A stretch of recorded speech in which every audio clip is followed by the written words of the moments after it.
Yeah, hey, this shit easy, nigga. Hey, all I'm talking about, nigga, I'm still out here trying to get it. Contender Regime Boxing, checking back in with y'all, man. What's good? Hope y'all doing well. So, you know, this morning I stumbled across the Boxing Voice YouTube channel, and you know, they was talking about sources that they had in regard to Errol Spence's return date being November 19th. The title was With or Without Terrence Crawford. So apparently Errol Spence and his team, they have a date already, and you know, maybe it's PBC and Errol Spence's date that they had all along, that they were trying to get Terrence Crawford on board with. We all know that based off of the conversation that Sean Porter had on camera with Terrence Crawford, that PBC did present an offer to Terrence Crawford that he didn't like, and that's what's been dragging on the fight. I mean, let's just be honest. Terrence Crawford, he hasn't signed whatever deal that was offered to him. He didn't sign it. That's just what it was. That's the facts of the matter, and hopefully that this November 19th date will include Terrence Crawford fighting Errol Spence. And I believe that Errol Spence is getting his fighter, Frank Martin, on the undercard to go against Chris Colbert, which I think is a fantastic fight. So that's just what everything is looking to shape up to be. But I want to say this though, disclaimer. Now, the dude Nestle, you know what I'm saying? I don't really know his name. I think it's Nestle. You dig what I'm saying, from the Boxing Voice. You know, he a known Errol Spence hater. You feel me? And I don't really know how accurate or how viable, you know, how truthful, how credible these sources that they have, where they're getting this information from. Because this dude, you know, he brought up the fact that Errol Spence was watching the, I guess what they calling it now, celebrity exhibition match over this past weekend. You had Adrian Peterson versus Le'Veon Bell, two Hall of Fame running backs. You had Swaggy P, who was supposed to fight the rapper Blueface, but I guess I don't know what happened with Blueface, but Swaggy P ended up fighting some random dude. You feel what I'm saying? And Errol Spence, he was saying something to the effect of, you can't play boxing, or they say you can't play boxing, but these dudes playing. And he retweeted a highlight from the Nick Young, aka Swaggy P fight, and he was just basically like, man, this some bullshit. Like, I can't believe y'all really watching this shit. And Nestle, you know, he started saying, well, you know, the retweet of the highlight video that Errol Spence retweeted had 2.4 million views.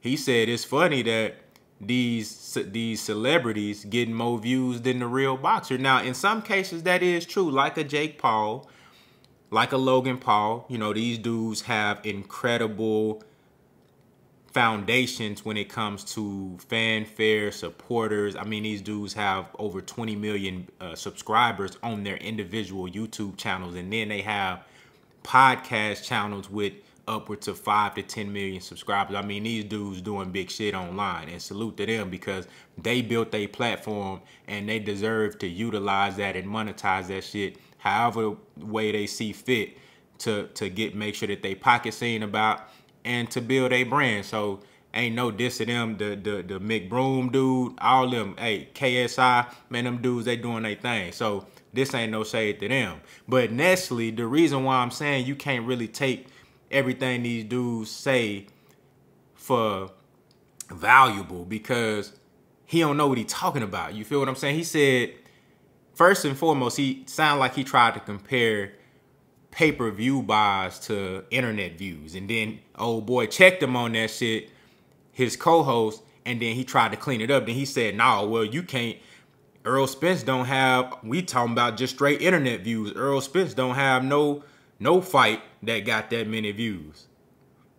And I'm like, bruh, do you even watch boxing, bruh? Do you go on YouTube? You know they got full fights on YouTube. Errol Spence and Mikey Garcia on YouTube. PBC is on PBC's channel. That full fight got over 8 million views. Errol Spence versus Danny Garcia got over 5 million views. Errol Spence versus Sean Porter got like 2.5, almost 3 million views. Errol Spence versus Kell Brook got over 2 million views. So that right there let me know this dude, either he don't know what the fuck he talking about or he just a pure hater. And both things could be true at the same time. You dig what I'm saying now? But I just wanted to put that out there. But that being said, if Errol Spence is indeed returning November 19th, I'm hoping that it's with Terrence Crawford. We haven't really had any promising information. And like I said before, I think that it's a good thing that there hasn't been a lot of specifics leaking out to the public. However, this thing has been dragging on for too long. And I told y'all that if we didn't have a fight date by the first week of September, which that has expired now, then the fight ain't happening in 2022. And I'm hoping to God that I'm wrong. I hope that this shit does actually happen this year, because I don't think this fight needs to be prolonged any more than it already has. And, you know, I'm not really worried about age because Terrence Crawford, even though he's going to be 35 this month, Terrence Crawford is in phenomenal shape and he takes care of himself and he's always in the gym and he's a consummate professional. Terrence Crawford is a boxer's boxer. He's an athlete's athlete. I'm not worried about age with Terrence Crawford. I think he's going to be phenomenal when they get in the ring as far as like his physical condition. Errol Spence, you know, you see Errol Spence staying in shape year round. Ever since he came back from the accident, he's been looking to be in phenomenal shape as well. And, you know, he just turned 32 this year. So I think both of these dudes is going to be in their athletic prime. And I'm not worried about that one bit. However, I think this fight need to happen right now. I think it's the perfect time. This shit just need to happen right now. So I'm hoping that it is Terrence Crawford. If it is indeed true that Errol Spence will return on November 19th, I think it makes sense. I mean, it doesn't sound far-fetched. These guys, all of the top guys for the most part, have been fighting twice a year. When, you know, before the pandemic and after the pandemic, when shit kind of start to get back to normalcy. So, you know, Errol Spence fought in April. It's not far-fetched that they already had a November date planned, or somewhere between, you know, somewhere in the fall or winter. So, I mean, it makes sense. However, all I'm saying is that hopefully it's Terrence Crawford. And also we got to keep in mind, let's talk about the realistic aspect of this. We know Terrence Crawford was offered a deal. We know he was offered a deal. We don't know the particulars. And to be honest with you, I don't care to know the particulars. But I know that he turned down the deal. And I know that that's what's been prolonging this fight, because there's Errol Spence money already set aside. I told y'all this. They already got Earl bread set aside. They not worried about how much they can pay Earl. He gonna get his money.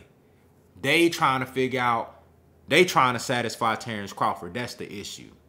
Let's just keep it 100. That's what it is. It's not an Errol Spence thing. This is not an Errol Spence problem. This is what can we get? How can we pay Terrence Crawford? How can we satisfy him financially so he can take this damn fight?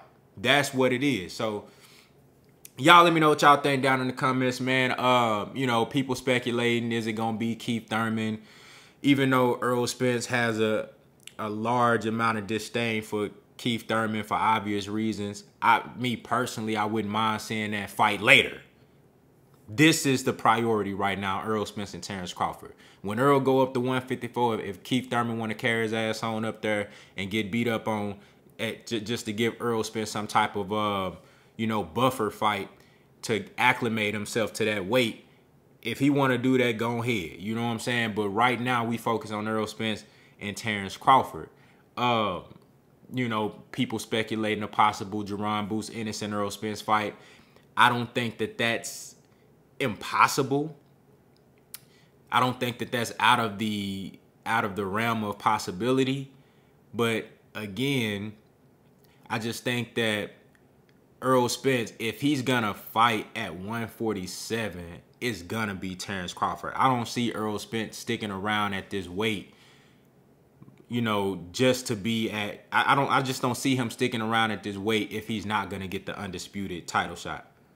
You feel what I'm saying? I think if it's not Terrence Crawford, he moves up to 154, and is Jaron Ennis gonna move up to 154? Will it even make sense for him to move up to 154 to fight Errol Spence and they not even fighting for a belt? You know, I know Jaron Ennis himself said that he plans on becoming undisputed at 147, and he gonna stay here until he get those belts. So if Errol Spence go to 154 and start building his journey and his path towards stardom and championship level success in that division, then I mean, does it even make sense for Earl to fight Jaron Boots Ennis next if he's not willing to come to 154? So it's a lot of different things, and I don't even really want to talk about these other fights. I don't, you know, Keith Thurman, like I said, that's a good fight. Jaron Ennis versus Earl, that's an excellent fight. But we want to see Terrence Crawford and Errol Spence. That's the priority. That's the fight that we want to see. These other guys, they can get to it later on down the line. We want to see Errol Spence and Terrence Crawford. So y'all let me know what y'all think down in the comments, man. Do y'all believe that, you know, that Errol Spence is returning on November 19th? Will it be versus Terrence Crawford? Do you think that there's something else in the works? Y'all let me know what y'all think. Contender Regime Boxing. I'll holla at y'all boys, man.